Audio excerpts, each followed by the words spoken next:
Good afternoon, Tita. Before we start, do I have your consent to record and use your responses for this interview, Tita? When, okay lang anak ko. Thank you, Tita. Kaano yun na-discover eti nga makan, Tita? Idi before pandemic, iso di nag-open cam ka dito eh. Kasi ti Apo,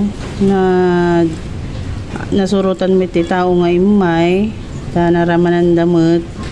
So nga agyaman kami mata, agka na yung damat latang agsubli-subli dito yami. Apay met na isop-sopadi eti nga miki kadagete aglaklako met lang kasti nga product.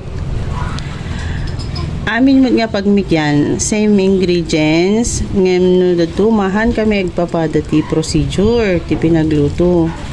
Or siguro, dito pinagluto, with love siguro mat dito eh. Iso nga, ibagada nga medyo kasla sabsabali.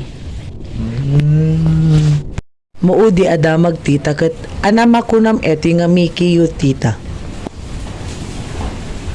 Para kanyak neti Miki mi iso ti source of income mi.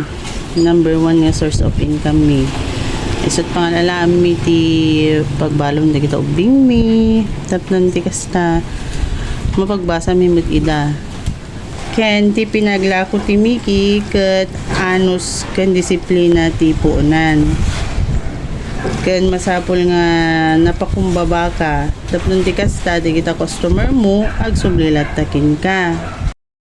Sige nga rod, Tita. Thank you so much, tip. Anos mo nga nang sungbat dagiti questions me para diti per project or performance task me ti CNF, Tita. Thank you so much. Kaya't kumangilata nga rod nga padasan ti Miki, Tita. Inuman nga Miki, special amin.